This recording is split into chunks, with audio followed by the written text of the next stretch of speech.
Right, good afternoon everyone. So here's a bit of a different perspective for you. So we're over on the neighbour's farm and you can see our cow shed just through there. So this is the kiwi fruit. Our house is actually, there's the carry tree over there, just through there.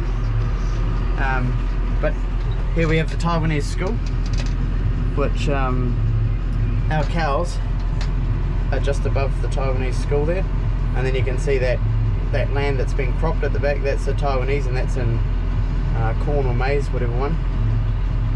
But yeah, you can see that it's quite a big complex, the Taiwanese school. They're meant to be able to sleep 300 students, but we've never seen anyone there.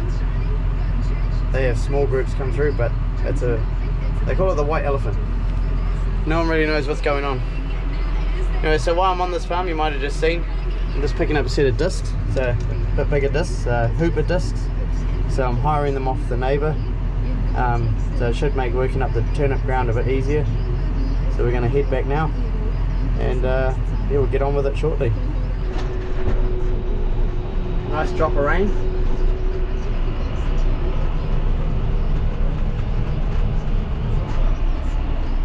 So I just did a little calculation. So today is 7 days into mating, so 1 week. We do 3 weeks of AB and 6 weeks with the bull, so 9 weeks all up. Very surprised and very happy. We've submitted 37% of the herd in 1 week, so that's really good. I sort of expected it to be quite a high percentage, because we had a couple of big days. We had a 19 and a 13, and then today we had 2, 3, 4, 5, 6, 7, 8, 9. So 9 today. So 37% is really good. That is really, really good. Really happy with that. So yeah, just thought I'd give you a mating update. So now I'm going to go and shift the cows. I'm waiting for the guy that owns those discs to come and show me how to set them up.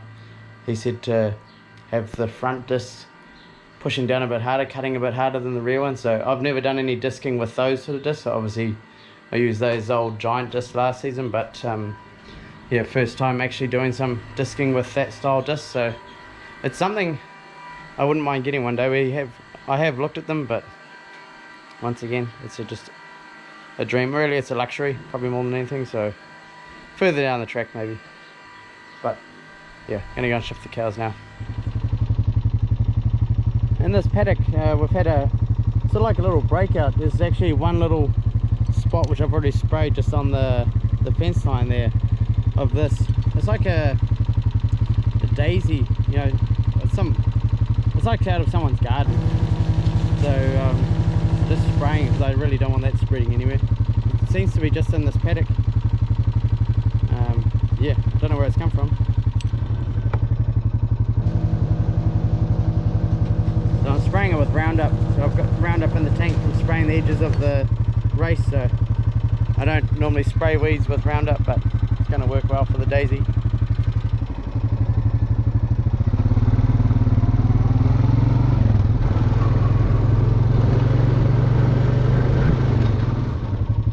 So we just picked those discs up from right there. There's a barn. The Taiwanese school's right there, right behind that shutter belt.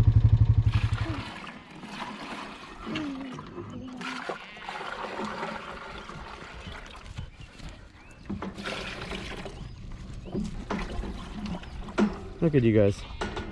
Ja, det blir spänkligt. What units?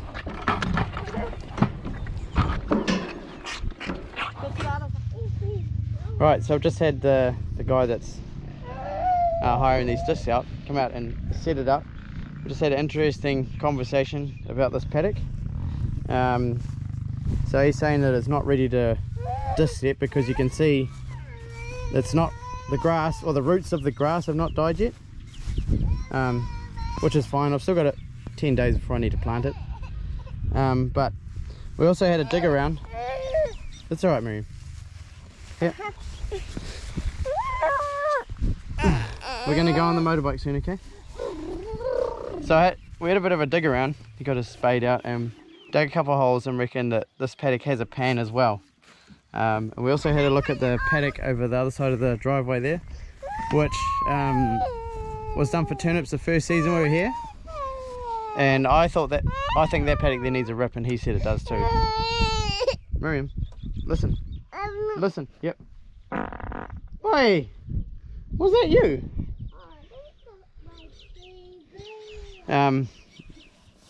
So yeah, what he's suggesting is actually ripping this paddock before we disc it, and have a go at ripping that other paddock over there. So bit of food for thought. It's very interesting. It's always good to talk to other farmers, because other farmers have plenty of experiences doing the same sort of work. So yeah, very interesting. So I'm not going to disc that up tonight. I might go back to doing some spreading fertilizer later, but right now I'm going to go back and split a little bit of wood with these guys, and then yeah, we'll carry on. So I may do some fert later on, depends. So yeah, very interesting. Let me know what you think. Does anyone else rip before they crop?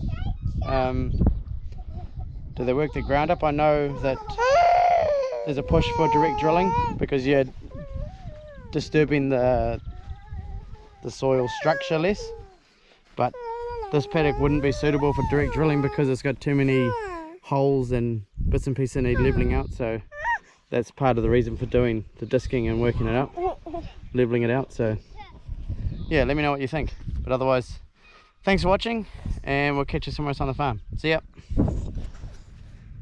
Right, good afternoon everyone. We're back in the turnip paddock. So it's the next day. Got the discs off. They're just sitting up there. And another neighbour, Jeff, who we borrowed a trailer off before. We've borrowed the rippers off him. So we are ripping all of the turnip paddocks. Just breaking up that pan. So following on from the last video, I talked to the guy that I'm borrowing the discs off, and we had a bit of a dig around and reckon there's a pan in this paddock as well as that paddock there. So we're actually going to rip that at some point, hopefully soon. I was thinking about grazing that out with the cows a bit earlier than when I would normally graze it, and then ripping it over the next few days just to get it done. But yeah, it's a 5 shank ripper. It's got a roller on it. Ripping about 250-300 mil deep. So yeah, we don't have to go too deep, and it's actually doing a really tidy job. You can see here,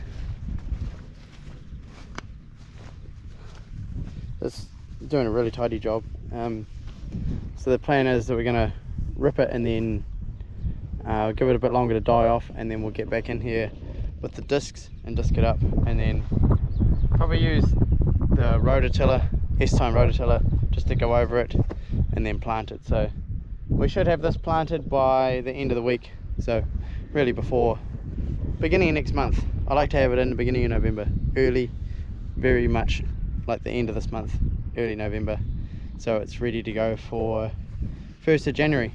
So that's the plan. We normally plant bark ant, so that's a 60 day till it's ready to be grazed. I don't know what you call it, 60 day till maturity. So yeah, so we're going to carry on ripping. We've already done quite a bit on that side, and I've gone down here and outlined, so I'm not going past there because somewhere in here all the way down there is a main water line, and then there's a water line coming off that to the trough down in front of the John Deere, you can see in the distance, and then there's another water trough here, and it goes across to the paddock over there. So we've left a strip through there that we're not doing. So yeah, a little bit of mess around, but I don't really want to be pulling up or replacing water pipes. So yeah, we're going to get on with ripping. So, yeah, you can't open it yet. Well, that's a good thing, because then you can't drive it.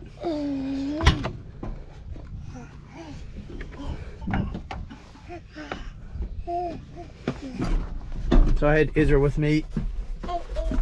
We've probably done about an hour or just over an hour of ripping. So yeah, we're going to do some more now, me and Anders, till dinner time.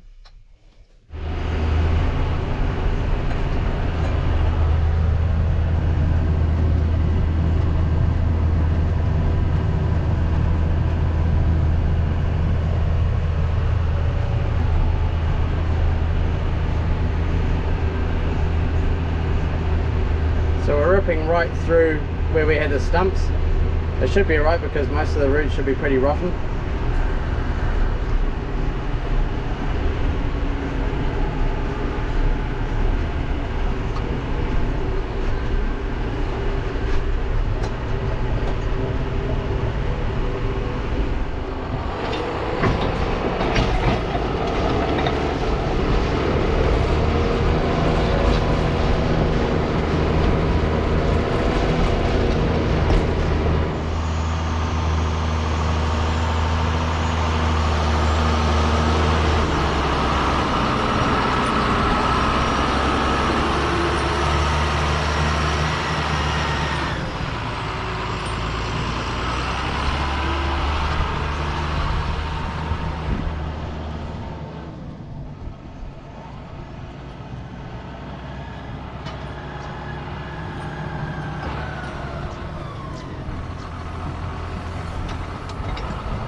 Well, hit the first pipe. We're actually right on the edge of it, so this here must be, the water trough is just there, so there's a line coming through here. So I'm surprised I didn't hit it earlier. Maybe it, no, there's no water bubbling up here, so it'll be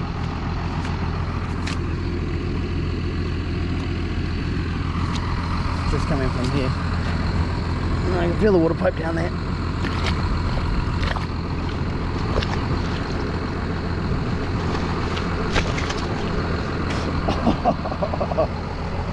Oh.